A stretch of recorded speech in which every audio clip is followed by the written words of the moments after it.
Yeah, jiggy jiggy, heavy heavy. All the girls love me, oh like money. Call me jiggy jiggy, heavy heavy. All Back eyes again on to me. Fela in Malawi, and I've got a very special guest, Marumbo the poet. What's it doing, man? What it does. I can't believe I actually said that, on camera. Ah, well, we've got to give out the proper persona. Everybody's getting to know you now. So happy to have you on, man. Thank you. This is the first in studio one. Backdrop, Nice. got the lights. Oh my days. Yeah. So full production. Studio Oxygen is sponsoring this podcast, aka Polycop. All right, man. So let's start off with the introduction. Obviously, I've given your name, but if I got that wrong, your name, who you are, what you do. Who I am, what do you do. Yeah, that's good. It's good you put it like that. Most times I do interviews, people always like, so tell us who Marumbo is. And I'm always like, Right. it's a loaded question. It's like a first date where it's like, oh, tell me about yourself. Yeah, it's like, I don't kill puppies. should be with that one next time. Marumbo, as you said, my name is Marumbo Sijinga. I always like to lead with my family because that's an important part of my life. I'm firstborn in a family. I said this once in an interview. I'm the firstborn in a family of 4, and then they wrote in the paper 2 parents and 4 kids, and my parents where are the other 2 kids? And no, that's not what I meant. I meant 2 parents and 2 kids. So a family of 2. Myself and my younger sister. I believe in God. I'm a Christian. I studied electronics and computer engineering in uni. It's a fun fact that most people don't know about. I'm a tech enthusiast, fitness enthusiast. I used to play a lot of football and basketball back in the day, and I'm a poet. I think that sums me up. It's a good way to start. So I've noticed you've said already from the beginning. Yeah. That you've said in various so you get interviewed a lot. Oh, not a lot. I mean, the paper, everything. What's going on with that? I mean, I've done a few things trying to push the art. I've done a few a few paper interviews, a few TV interviews. Just trying to push the art, just trying to make sure I'm out there. That's dope. So I'm humbled that you're here on this very No, small. thank you. This is much bigger for me than you think. Really? Yeah. No. It's a blessing for me to be here. I think the backdrop is throwing people off, thinking that it's a really serious thing. I'm glad it's working. All right, man. So let's start off with the poetry. So how long have you been doing poetry? What type of poetry do you do? Just let me know how you got into that. So I've always been into books and reading and poetry as an art form since I was a kid. Mom used to read me stories when I was a kid. I used to read a lot of books. I remember when I used to stay in Blantyre, because we moved up to the long way. Every Friday, my parents would take us to DAP, and you had to get yourself a toy and a book. So I used to read quite a lot. And then over time, I started listening to poetry, and I loved it. But it was in my when I was in high school, a lot of my friends were rapping, because that was the thing to do. It was dope, yeah. I was a rapper as well. I wrote something and it was so bad. It was so bad. I never tried again. But I remember my friend Jabulo. I don't know if you know Jabulo. He used to rap back in the day, and most people don't know this. My friend Steven Kamdoni Glover, he used to rap now. So I tried that, and then I wrote something. I was like, "Ish, my God, this is terrible." So I never tried it again. And then until I got into uni, I remember I was sitting in the back of my first year. Actually, sitting in the back of a class was engineering and social studies. We had an Indian lecturer, and he was boring as hell. And it was a hot day, and I was sitting in the back of class, and apple juice. And I wrote my first poem. And there was this thing called Poly Writers Club. So I was at Poly for uni, and then I wrote my first poem. I went there, it was on a Thursday, I recited, and I just fell in love with it. But before that, I used to go to a lot of poetry shows. There's this thing called Mibawa Poetry Club. Yeah. And I'd go, and I remember there were times I'd even recite my friends' poems. But I just loved the stage, just loved the art form, and then eventually I wrote my first poem, and then just started off like that, just one poem after another. Yeah, I came across your stuff online. I kept seeing, I think you were tweeting your poems and stuff. Yeah. And then I heard the latest one I've actually heard. I haven't had the privilege of seeing you live. Yeah. Was the one that was on the New Wave playlist. I think it's called, Say Something. Say Something. That's actually my first project. Your first project. How many projects are you on now? I'm on 3. Yeah, I'm on 3 projects right now. I'm trying to do a 4th one for this year. So what I do, I'll do a main body of work that's well thought through, and then I'll do one where I just drop something where that was in the moment, and then do another one that's thought through, and then do something that's in the moment type thing. That's how I'm trying to space them out. So that one was on the very first project I ever did. All right. Yeah. I liked it though. I liked it because it was It was interesting. I tell everyone because I listen to the new wave guys when I'm running. Yeah. I've taken up running. I hit 100 Ks this month. Oh, nice one. Hit 100 Ks. Nice Check my Nike run. Get it? Get it? So I was running, and I listened to the new wave thing because that's a time where I feel like I can listen to whatever. Yeah. And just clear my head and listen to some new stuff. So when it started, I was like, I don't know if I want to listen to poetry on the run while I'm running. So what I did was I put it when I was driving to work. Yeah. And then I put it in, I was like, man, this is actually a really good poem. Like I liked what it said, what it stood for. I don't know if you're going to do one for us today on the podcast. I think we can do something. We can do something. After, let me just drink a few more sips of this juice. Sip of that juice. We can do some. Apple juice is good for the throat. So clear it up. You let me know when you're ready. But from that, and also from what I've seen online, I feel like you've got a very uplifting style. I don't know if that's correct. What would you define your style of poetry as? I'd say it's evolved over the years, but one thing is clear. Even from what you're sharing, I'm really happy that you said that because that was the intent behind the first project. So I remember the first project I ever did, I produced it with Manje. And I sat down with him and I was like, you know what? I know a lot of people that listen to poetry, and naturally they will listen to poetry. And I know there's a lot of hip hop heads and a lot of people that listen to deep rap that like to think about they're listening to. And I also know people that listen to really thoughtful R&B and soulful music. And my literal goal is to get somebody who wouldn't naturally listen to poetry to be able to listen to poetry. That was my one goal. And that needed to translate in the style because when people hear poetry, they think boring. And it's okay. It's just there. When people hear poetry, it's boring. And I need to figure out a way where I'm not sounding like a rapper, but at the same time it's still poetic but I still want to get you to listen. Yeah. I don't know about boring. I think maybe if I can qualify it with how I view it, I think maybe subdued.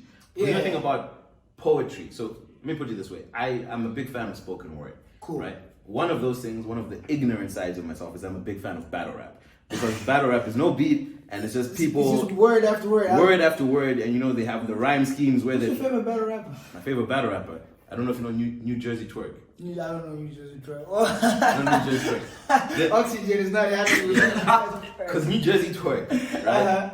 His slogan is he's got this slogan. So I'm strapped in.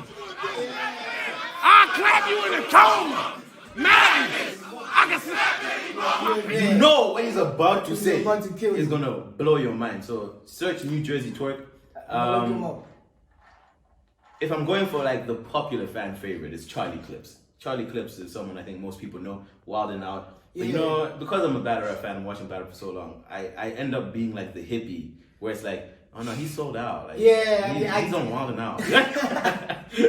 So that's the petty side of me, but I still really like Charlie Clips. He is one of the first people I think who really got the double entendres going. And he's saying one thing, but he means two other things. His best rhyme scheme that he did, I think it's his most classic one. He's battling someone. He goes, "Guess which room I'm in," right? So he says, "Guess which room I'm in," and then what he starts to say is he starts to describe, he's saying he said something "Oh, I don't want to get into the violent stuff because there's some violence." He said something I wanna press the issue, but I'm not trying to force it. You know what I mean? So force it. Guess what room in? He's in the kitchen by the faucet. And he had a whole rhyme scheme like that where he's in a different room and he's just saying something about the room and his bed. But when the way he places the words together, it's because he said force it, but force it. So he does a lot of that. I can imagine why you like poetry. Yeah. You're really you're into words. You're into how words are placed, where they're placed, how they're placed, how they come out. And if you can say one thing and mean two different things, I'm just mind blown. So that's my favorite battle rap. But back to the poetry. So I think battle rap, the point I was trying to make in terms of subdued, when you listen to battle rap, if someone says a punchline, it's oh, you wrote that? No. How did that come about? You killed him, and everyone goes crazy. Well, poetry is the snapping thing. I hate the snap, by the way. But you hate the snap. I also don't like it, but it's one of those things whereby I went to one poetry thing when I was younger, and I was kind of shown to look less. If you're not snapping. Yeah, I was not a snapper. People made me look uncultured. So since then, when I go, I snap, but it's not something. Why don't you like the snap? I mean, I feel like people should be allowed to express themselves however they want. I actually like when people clap, scream, go oh, as opposed to being subdued and It's beautiful when you say something and somebody gets it and they react. Yeah. as a writer, as a performer, that's like your end goal is to get somebody to either understand what you're saying, so that the words that will come is like they feel it, or to get them to react. It's like, oh my god, how did you think of that? Oh my god, I relate to that. Exactly. And with snapping, it's like it's very posh. It's like, oh my god, I really like it. It's very sipping your tea with the pinky out. Yeah, it's like no, just react. I want you to react to whatever it is that I wanted you to react to, and that's a beautiful feeling. And you know, we're Africans. I'd say Malawians as well. We dance, react. we shout. Yeah, it's hard. It's hard. So I wouldn't say boring, but I think subdued. So let me get you back on your point. So you said you wanted to be like any person who doesn't even listen to poetry will listen to your stuff. Yeah, I think that's where you were. Yeah, I mean, it's easy to get people that listen to poetry listen to you already. And this is the other problem I have with like other poets. It's like people limit how big the cake is. It's like everyone's trying to fight for the same audience when there's a whole other audience that we can be looking at that wouldn't necessarily listen to poetry, and they don't know they like it. Yeah. Up until they come across your work and it's like, oh, I didn't know I like this, but like I like this. And so we're busy trying to box ourselves into like certain kind of audience, certain kind of people where cake is really big. Like everyone can get a slice of this cake and be content. And there are other people that not necessarily listen to poetry but listen to other stuff. Like I was listening to LME when I was driving down from Els to here, and like she says, either her songwriters, they say some things and I'm like, wait a minute. You wrote that? And you sang that? Oh my god. And so there are people like me that like listen to that and it's like they can listen to some poetry because they understand the beauty of words and how they're pleased and how it functions. So yeah, that's for me was a big thing, because at the time poetry was a very like, at the time I started writing poetry, maybe 5-6 years, you could only name like 2-3 poets in Malawi, literally off the top of your head. And it's like Q, Robert Chwamba, and like maybe one other poet that would come to mind at the time. But like it's evolved and grown. Right now we have this Christina, Dark Shadow, she's doing her thing. This Pindu, amazing poet. Like Alex, there's like poets and poets that are doing their thing, each with their own style, each with their own delivery and message that they're trying to bring across. But everyone's at the table, and it's beautiful. That's amazing. So your style, as you're saying, is you're just trying to capture everyone. And when I say everyone, I don't mean anyone and everyone, but like you're trying to have a style that's captivating outside of the traditional poetry listener. Yeah, poetry listener. Okay, that's dope. I mean, I can't comment too much, and I do want you to do one now, a more recent one, because what I did notice from that Say Something, in which I think what I liked about it was, besides the message, I kind of, even from then, and I guess that's two projects ago, I did pick up that you had a mashup of styles in there. You did a bit of like vocalizing there, and I think you quoted some various people. So I like the way that you put it together, because like at the beginning of it, I was like, okay, sometimes you telegraph where something's going. It's gonna go, yeah. So I was like, so at first it was like, okay, say something great, say something this. I'm actually remembering some of the stuff. I'm quite proud of myself. so there was that, and I was like, okay, I'm hearing this dude, and I'm liking what he's saying. But the journey that happened throughout the whole thing, I think I appreciated it even more. Because by the time I was done, I was like, I didn't expect that, but I liked it. That's something I didn't know I wanted, but I liked. But you liked it. I liked that it was there. Before I asked you to do your piece, you can have a sip while I'm doing that, because you've touched on something which I think is pretty profound. Because what you said is that a lot of people, and I think the reason why I say it's profound, I think it's not just poets. What you said is a lot of people seem to be fighting for the same audience, the same pie, not knowing that it's much bigger than it is. I think I see that a lot in Malawi. I think a lot of people who I've spoken to, the analogy that comes to mind, or that has been told to me, and I think I've held on to because I've heard it several times, is crabs in a barrel. The whole the whole thing about crabs in a barrel is that when you have crabs in a barrel and they're all alive, you don't have to worry about them running away, because the one that tries to get out, the other one's coming back down, pull them down. So literally they're all like, instead of saying, okay, this guy just got out, we can get out and not end up in a hot boiling pot of stew. No, why are you getting out? You come back down. Come back down. You know what I mean? Literally. And I think that goes beyond just poets. You can apply that everywhere. I mean, even as you're saying, like, it's the same thing. We talk about this like jokingly in Malawi. Like, if you're on the street with like 10 Malawians, and like let's say on the first house, this Malawian is selling tomatoes and they're making money, everybody on that street starts to sell tomatoes, and then like everyone's like not winning. Mm-hmm. And so it's like everyone's just copying each other and forgetting there's something unique about you. Mm-hmm. Like specific to you. Your Yeah. podcast, the way you handle life, the way you think about things, that's different from, let's say, Droppy. Mm-hmm. I say Droppy because we both know him and like this is gonna Yeah. be fine when he hears it.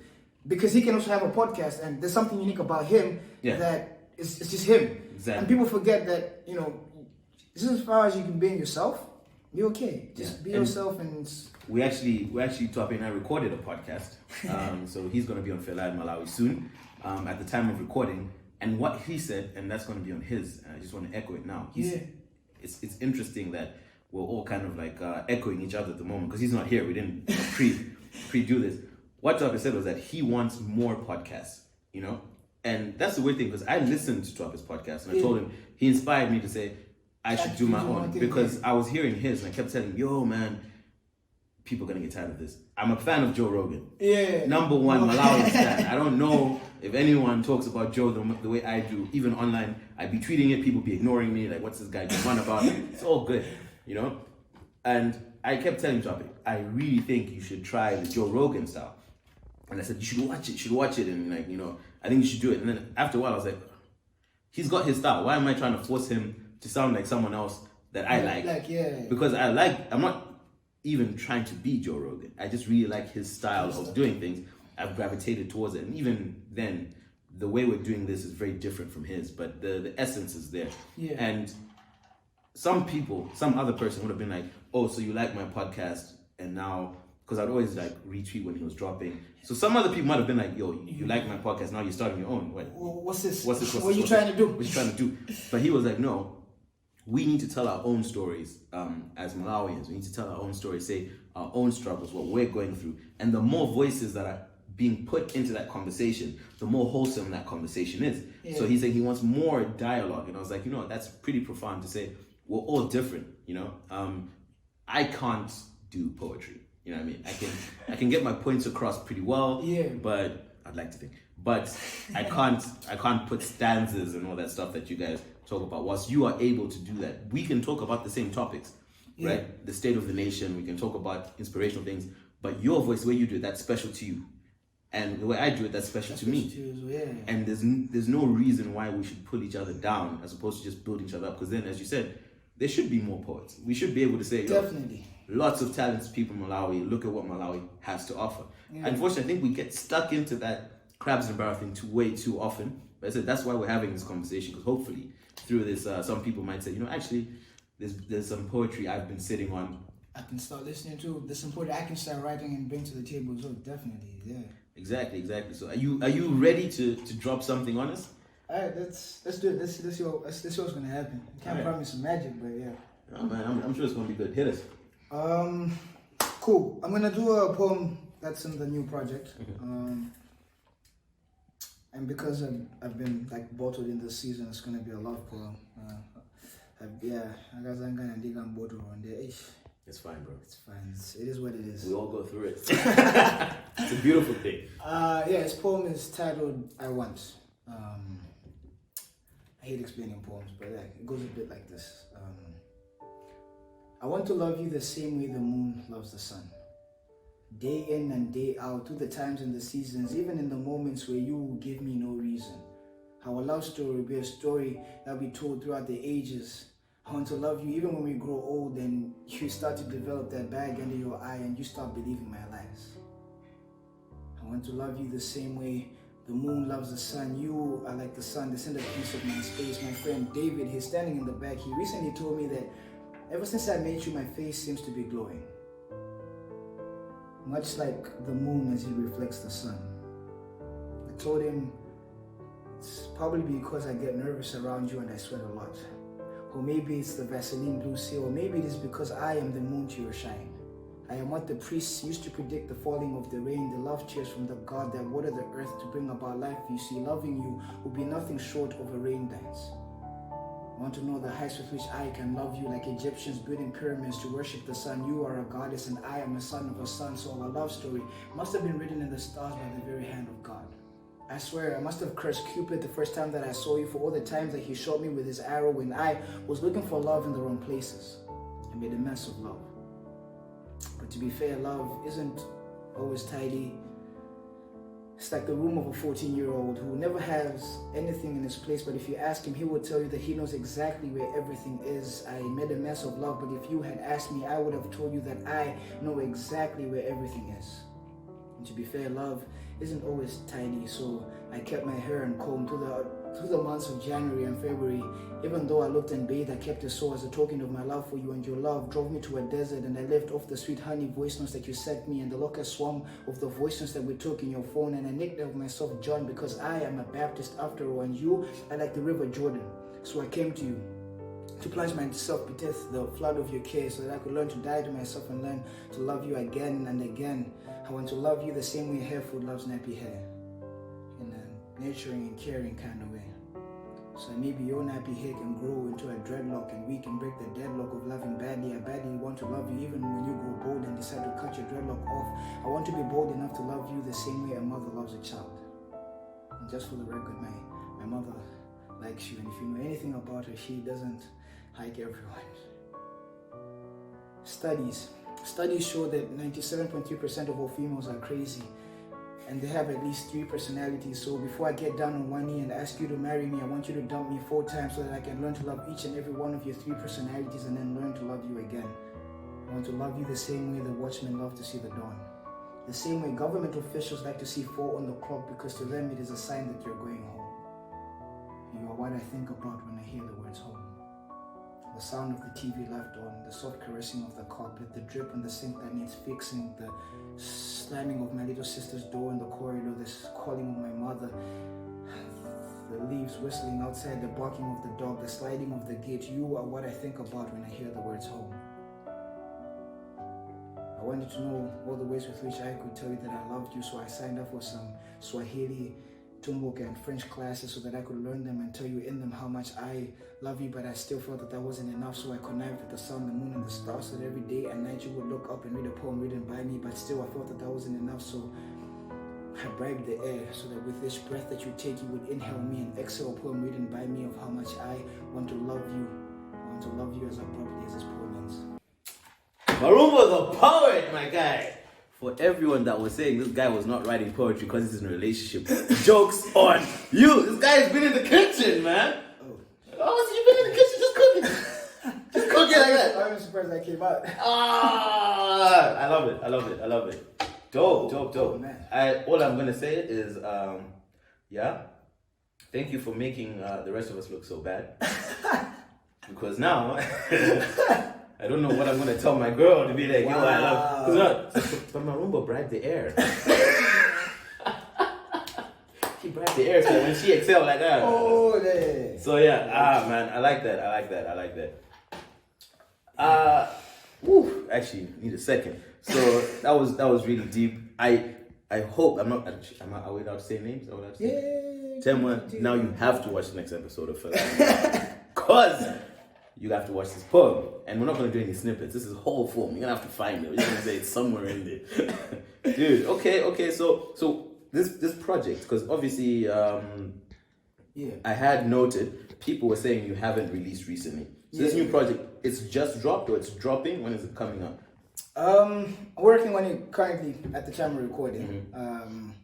Let me back up. The first project I ever did, we had multiple themes. And that's what I like to do with the full body work. There's usually there's one intersecting thought, but it's multiple themes. So the first one was, I was really experimenting because it's my first project. I don't really know what I'm doing. I don't know if people are gonna like it, but I was like, okay, there are things about my life that I would like to get out there. So one's about faith, one's about finding identity, and that's usually interlinked to faith. One is usually just about love and how you're feeling in the moment, and just life experience. So that's the intersecting thought. It's basically about life. I remember there's a poem there called Drunk, and it's about how calling somebody at 2 a.m. because you're drunk and you're trying to figure out why things didn't work out. There's a poem about titled Misfit, and that's about identity and finding yourself. There's one of my favorite poems, When It Rains, and this, I imagine myself having a conversation with, I don't know if that's a politically correct term, but a prostitute, and them telling me about their life and how Sex worker, politically correct, and how they ended up where they were, and how their father like molested them when they were younger, and like they don't trust men anymore, and this is how they end up where they were. And it's just experimenting, like, what would a conversation with somebody look like? So that was like the first project. And then I went through a heartbreak, and I was like, you know what, I need to like release. So I wrote like a bunch of love poems about heartbreak, and that was like the second project. So that was the one where I just dropped for fun. That was your 808s. My 808 heartbreak, yeah. And the third project was things I wish I said. Again, things I wish I said to my friends, things I wish I said to a lover, things I wish I said to the church, things I wish I said to my brothers, and just things I wish I said. Literally things I wish I said. And it's just like, and like I have more poems. Some that I was like, you know, oof, maybe like that's too much. I shouldn't have said that. And like, yeah, for this year, it's just like, I want to experiment. I really want to figure out like what gratitude looks like. I realized like half of the year I wasn't able to create art because like it's just COVID, and the whole time I've just been complaining because it's like things just hit the fan. At the start of the year, I had plans. I was gonna buy a car. Like, business was gonna boom. We're about to move offices. My dad and I were thinking of getting an administrator full time, and like things just went south. And I realized I complained like throughout the rest of the year. And I'm thinking, why haven't I been creating? It's because I've just been complaining. I haven't been grateful for the things I have, and like my outlook of life has been so bad. So like, yeah, I want to think about those things and figure out how I can get that into a body of work and get it out there. Yeah. I don't know if I answered your question, but like that's how I think about my projects, at least. No, that's dope. That's dope. So, is there a timeline for this one, or is it still all in? There is. So I'm trying to get it out before November. So like October, September, sometime there. And so the plan for this is like I want to get like an EP out, like 5 full poems, and then do videos for them, each one. And this is where you learn like your passion projects are really costly, because like doing a video for each one is like looking kind of hectic. But I think we're going to be able to do it. Yeah, I think we can find ways around like things that cost money and creativity, and finding a proper blend where we still have a product that's good and still fits within budget. But yeah, sometime October, November. Look forward to that, man. Look forward to that. I think what you talked about is something which we're all going through. And you know, it's a theme that's coming up a lot. Yeah. And I think it's adaptation. This year has taught us that I think I'll say this as if it's a truth, I don't know. I think it's shown us that we have to be more adaptable than we initially wanted to be. I can relate to you when it comes to the whole things were supposed to go a certain way and then it went left. Yeah. For example, this, if you see that Karibu Cafe, I don't know if it's showing in the picture. Yeah. This podcast was actually also birthed because I was just trying to keep the business, which I do with my family, in people's minds. And when I started the podcast, we were supposed to reopen.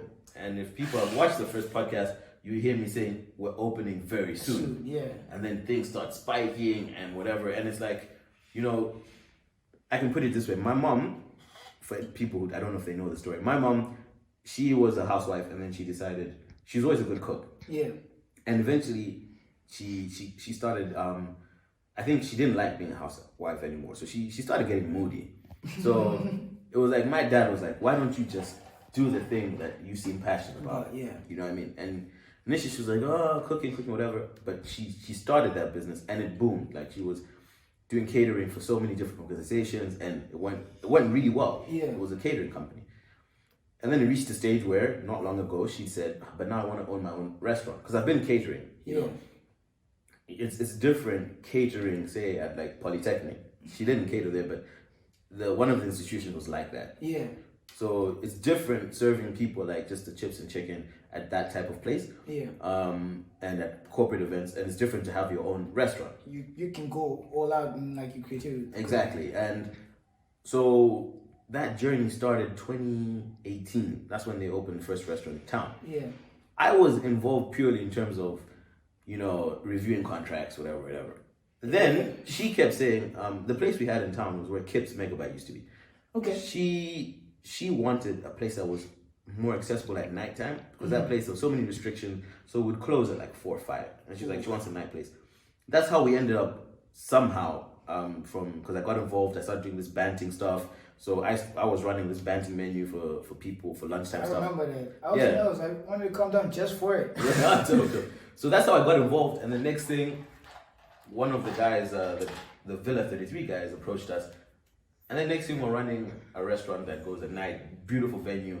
And that came in January and I was like, I could not have asked for a better venue. Yeah. It was, I wouldn't say booming, but it was doing really well. And I was like, you know what, this is my life now. And my mom was like, oh, by the way, I'm too old to be out at night. So it's on you. It's on you. So yeah, next thing I'm a freaking restaurant manager because I'm the one who negotiated the contract with these guys. I'm not doing it, and it's all going up. And then out of nowhere, COVID, and it's like boom, closed. I'm like, but we just started. Yeah. And we are still adapting. You know, we're still adapting to that. And I think I like the fact that you've realized, and I think that's why I'm not worried about where you're gonna go from now. You've realized that it's a question of you have to be grateful, kind of take stock, and say there's one mentality of just complaining, and there's another mentality of saying, okay, now what am I going to do about it? True. And I'm hoping the project drops when you say it's going to drop, because that's going to show me that you've made that. About to work. Yeah, I mean, because we have to adapt, and definitely have to adapt. But I think also, I think we had this conversation earlier, and like most people have had this conversation. But like social media, nobody posts their L's. Everybody is posting their wins or what will be perceived as a win. Yeah. And so you go through life, like you wake up in the morning. I know people do this because I do this sometimes. Like I have had to stop. But like you wake up, the first thing that you do, you're either on Instagram or on Twitter, and you're following other people's lives. Mm-hmm. And obviously, I'm not going to show you my bad side. Yeah, straight. If I'm dating somebody, I want to show you the times when we're arguing or having to have difficult conversations, because that's what you need. That's 80% of your relationship is you having difficult conversations because it's two different people coming together. Work, that's you having to solve one problem after the other. Business, whatever it is, and nobody's going to tell you that. Everyone's going to tell you the one time they got the big contract. Yeah. And not the 15 that failed.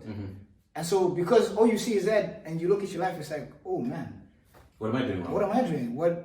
Am I not working hard enough? Am I not special enough? And then in reality, like I've had conversations with different people in different stages of life throughout this year. And the one common theme is like, this year's been hard. I haven't met a single person that's told me this year's been easy for them. Business owners, people that have jobs, people that have lost their jobs, even people that have gotten jobs. They'll tell you this year's been hard, but I'm really thankful for my job. This year's been hard, I've lost my job. Business has been hard, but we're surviving. Or we haven't paid our staff because the year has been terrible. And at the end of the day, you realize you're not special. You're literally a drop sand like a beach. There is no reason for you to feel any way because this is happening to everyone. And when the waves crash, they crash on all of us. All of us. But then, as you said, we are. Poetry! Yeah, but then, as you said, you adapt to what's happening. You can't just keep complaining. You have to find like solutions. But at the same time, okay, so my mentality to work is this: I do the best that I can, and the rest is up to God because I have no control of the outcomes. The call for me is to be faithful to the work that I'm doing.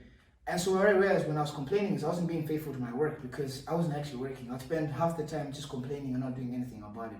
But if I work and the outcomes don't come, because I'm not in control of the outcome, I can be happy because I did what I needed to do. Yeah, gotta do what you gotta do. Yeah. That's deep, man. That's super deep. I think what you said is very deep because I think it's been hard for everyone. If we spend time focusing our energy at least positively, that gets us further along. Because I said, I mean, I'm a Christian as well. And what to say, worry won't add, a day to your life, anything to your life actually, if you just worry. And we need to work, all of us. We're gonna figure this thing out. It's not gonna be like this forever. But the question is, I think some people are gonna be further along after COVID. I say after COVID. When COVID is manageable. When we live in a world where COVID is not something that we're so scared of or we know how to handle it. When we get to that stage, there are going to be some people that are going to be further along than others. So we just need to grind in the trenches right now, all of us. So I think that's quite deep. I think that's something we can all apply. I need to apply it because my work has suffered. I'm in the office, and because I've got this innate feeling of not being safe. It's like something which would take me 30 minutes. I'm spending 2 hours, agonizing over it because every second there's someone sends me a damn bulletin of this and that. And I've had to kind of cut off social media a bit. Not entirely, but I no longer consume it as much as I did. Like, I'll open up Twitter not because I want to see stuff, but if I have something to say. Simply because that's how I've been keeping myself safe. Otherwise, you're going to lose it. I'm going to lose it, So that's dope. I think this next point I want us to discuss, because we had this off cam, And I want to discuss it. It's a theme which I think is going to keep on coming up, but it's good to hear it from different people. Yeah. It goes to the heart of why I started doing the podcast. And so I'll do the intro, and then I want you to chime in, because this is how we had the conversation naturally before. Yeah. There's a lot of pressure on, I would say, millennials. And the pressure is, in my view, that there's a lot of people that want to look like they're doing something a certain way. And as you said, no one posts their L's.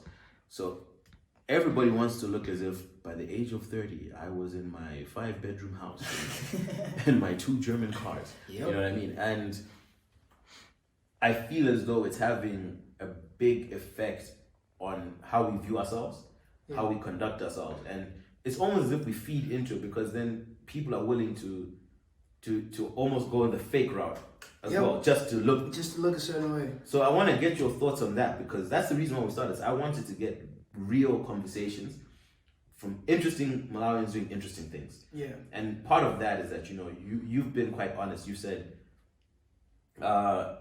this was where it was when I started. These are the things that I've come across. And it's good, because if there's a poet, and it doesn't have to be a poet, an artist in any way, shape, or form, I think they can take that. So what's your view on this image and this pressure that exists now?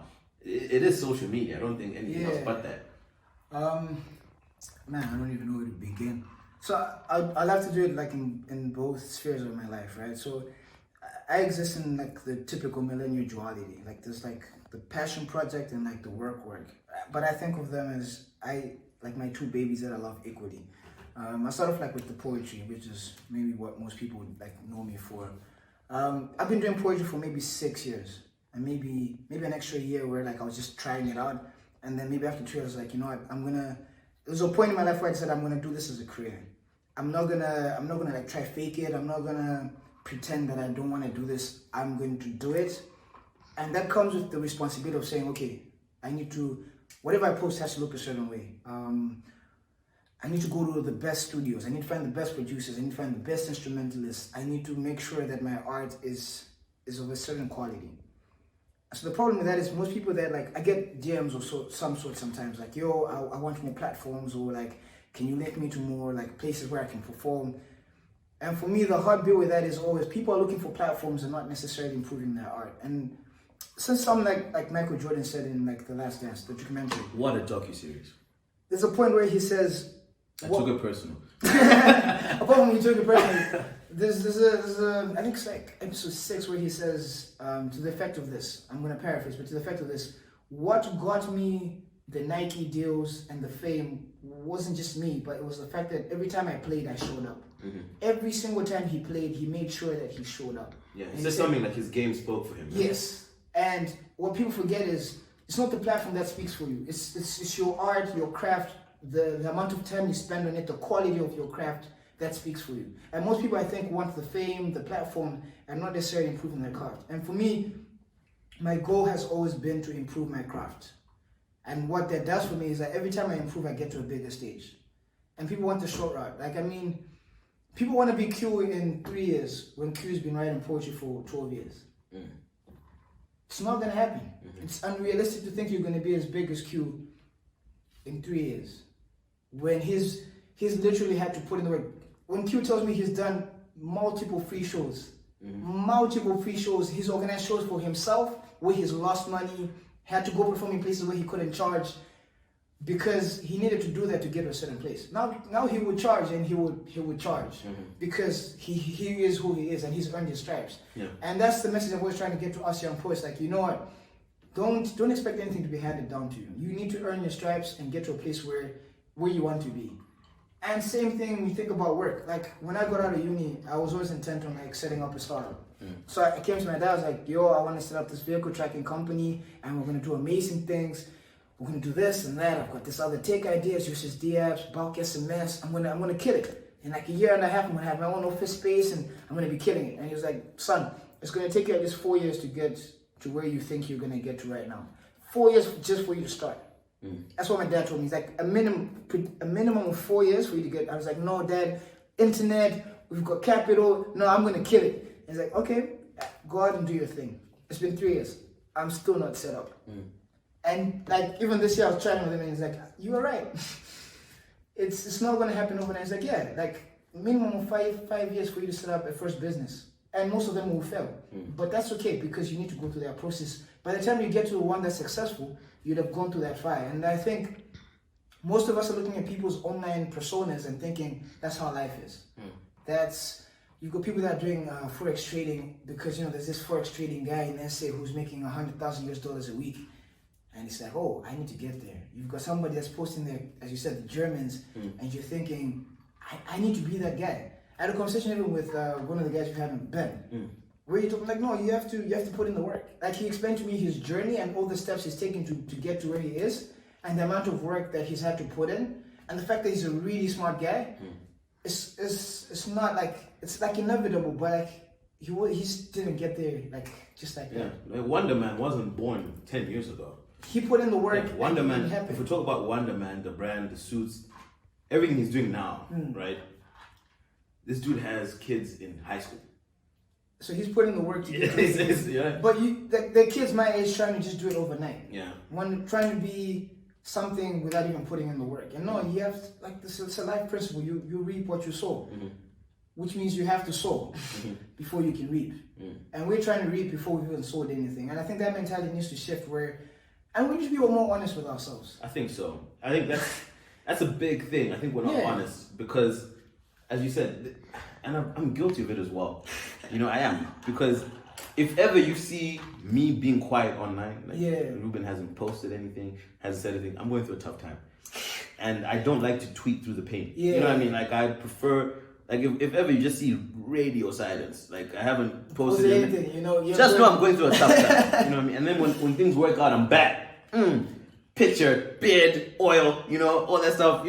I'm guilty as well. But it's true because there's so many times, I talk to a lot of people, and I always tell them I don't have the answers. I can't tell you what, because I'm still figuring it out. Funny thing is, when I text you, I was like, yo, I'm gonna come through. We should do dinner. I've got a bunch of questions to ask you, and like, I've got plans. You're like, yeah, come through. Like, I can give you what I know, but like, I don't have all the answers. Literally, that's what you text me. Like, I don't have all the answers. Like, but you can come through. I'll tell you what I know, but I don't have the answers. And like, yeah, that's fair. I think most of us we're lying to each other. Like, I have bank girlfriends, right? And we can be in the club and somebody's spending ridiculous amounts of money. And they tell me, like, but their account is not exactly as they would like you to think. Just don't get carried away. Just, relax, do what you need to do, and then... I've also got friends in the bank, and they're very good at being confidential, but I know this one guy who's, I won't say his name, he's literally sits on the board of one of the big banks. And he asked me a question. He said, Ruben, how much do you think you need to earn for all your problems to go away? Right? So I told him straight up. I was like, X number of millions. Right? I was like, if I get X number of millions, I'm good. We're straight. Don't talk to me. I'm fine. Bro, it's over. This life thing is done. It's late. It's late. He told me he said the percentage of people in South Africa that earn over 50,000 rand. It was like less than 10%. And I don't know what exchange rate we're going to use.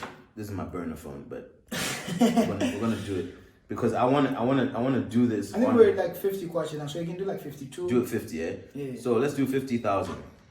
That's 2.5 mil. Yeah. He told me that even in SA, people talk about SA like that's it. Yeah. What they have done. He's like it was like less than 10%. There are above 50,000 in SA. Wow. They did a study. So I'm like, less than 10% of South Africans earn over 50,000 rand. That's 2.5 million. What? Less than 10%. Earn above 2.5. It was crazy. Might even be less, but I'm going to keep it at 10 because I don't want to lie. Yeah. And I was like, but that doesn't make sense. Everyone just seems like they're boiling out of control. Because everyone looks like that's what they got. Yeah, Bare minimum. Bare minimum. I'm trying to get there. So, and he told me like, he said in SA the difference is if you buy a phone in Malawi, you own that phone. You bought it. You gotta pay cash. In SA, you probably have it on credit or whatever. You got a contract, 24 months. You know what I mean? So you're able to do a lot more. So I think we are really lying to each other. I hope, it's the hard work thing doesn't fly. Whenever I've told people put in the time, people don't. I don't think people like it. It doesn't compute. It doesn't sound good. You know what I mean? It doesn't sound as good as, hustle hard, put in, when you're sleeping, I'm grinding and, work smart. It doesn't sound as catchy. But I really think hard work pays off because for the little I know, I've noticed that when you put in, as you said, the 1,000 hours, when you put in the time to your craft, right? When the right opportunity presents itself, you're ready for it. Yeah. So say, for example, as you said, a poet. If you have not done the free shows, I'm not saying you have to do everything for free. Yeah. If you haven't done the free shows, if you haven't gone to places you're not comfortable going, right? When they put you in front of 1 million people, when they put you in front of a 70,000 seater stadium to do a poetry and you freeze, you're not ready. You're not ready. You haven't put in the time. You go to a place you don't want to go to, you handle a hostile crowd of 50 that don't want to listen to you. But you handle them. Bro, I remember one of my first, and I think I loved that show because it built me up for my next shows. I did a show, I can do it now because it's done already in South Day. I did a UMP show, and it was like an afternoon show. And like UMP is like hip hop, it's like rap, R&B. They want singers and they're rappers. They're not ready for. They don't want poets. They don't want to like sit. I remember we were getting booed off the stage, and I was like, what? I signed a contract. They pay me for my time. This guy's booing me, but I'm going to do my set and I'm going to finish because after this I'm going to get paid, and that's good for me.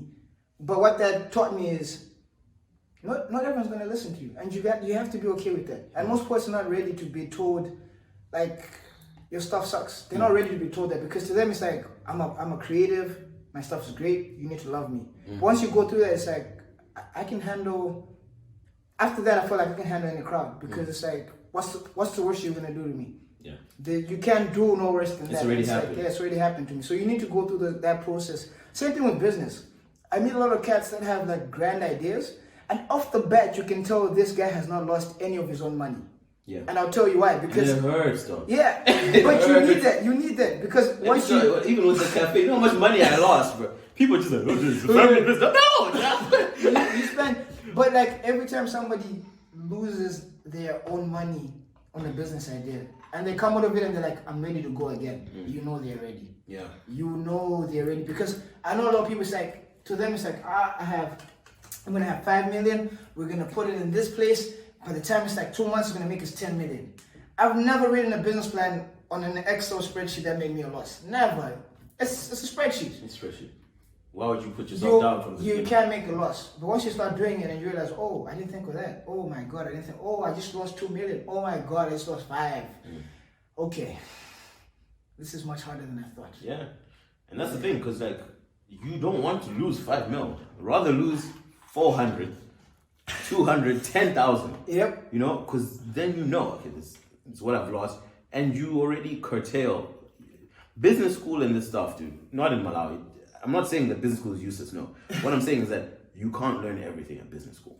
Definitely. Even if you do that. Even in business school, they'll tell you that you need to do it. Yeah, you need to do it. It's in game management. So I'm hoping, as I said, Topi said it, you said it. We need to have more conversations where I think we're being honest with each other. It's my slogan now. I don't have the answers because yes, I've learned some stuff. I've been exposed to some things. Yeah. But it's not enough for me to be like, yo, if you want to succeed XYZ, I can never say that. Because I think once you say that, then you've kind of lost touch with reality and the fact that there's so many variables. I can tell you for a fact, no business guru, no motivational speaker who was telling people how to make millions on the internet or whatever, no one ever thought COVID was going to come and say, not this year, my guy. No. Not today. Yeah, but it's happened to all of us. And here we are having to think of a new world. But I think it's also a great opportunity. Because Definitely. For example, I had King's Rifles on. The episode's going to drop. Cananch. Yeah. That boy since day uno. Day uno, right? Put on tape. And we were discussing how Dio Dub is going to drop his album now. Ooh, man. Yep, it's going to be fire.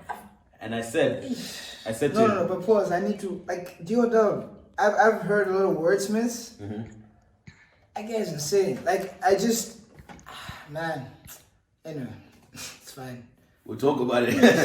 We'll talk about it. So it's insane. I was saying, why don't you just go do a live, you know? Yeah. For your album dropping, because it's something. Yeah, it was just so we're just it is. spitballing ideas, but like, why don't you do a live?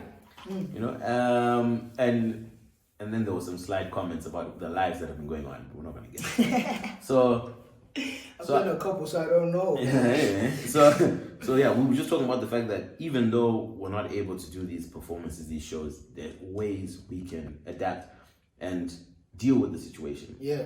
So, man, it's been great having you on. Oh man. I don't know if you have anything else to say in closing. I actually was thinking about this. I think part of our problem with our generation is we're spoiled. We're really self-entitled. Our parents had to work for like their stuff, and then they were like, "Hey man, I don't want my kids to go through what I went through," and then they made us soft. So a lot of like our generation is thinking we need to be like our parents in the next 4 years. You're fresh out of uni and you're trying to have the same car your dad has, and it's not gonna happen. You forget your dad had like 25, 20 years where he was just grinding to get to where he is. And I think for us, we need to be patient. I think a lot more patience, and we need to stop being such like self-entitled brats and just put in the work and like let time tell its tale. Yeah. It's like I look at it this way, it's competing tensions, right? And the worst part about it is, and it goes back to saying none of us have the full answer, is, you know, it's like there's a tension of I need to put in the time. Then there's the other tension of, but I know my worth and I want it now. yeah, even if you don't want it now. So you need to, I think you need to continuously have the balancing act in your mind. Yeah. To say, look at the situation you're in and say, okay, am I doing what I need to be doing? As you said, you put it in terms of you do what you have to do and the rest is in God's hands. Yeah. So you put yourself in a situation, you say, the one question you should ask yourself, and if, in my view, there are lots of questions, but let's just pretend this is the point of departure.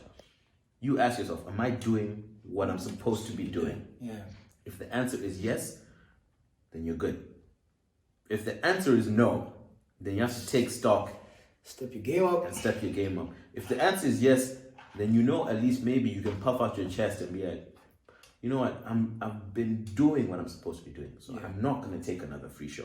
Yeah. I've been doing what I'm supposed to do, so I'm not going to be paid by exposure. But if you haven't, Put in the work. put in the work and maybe take that.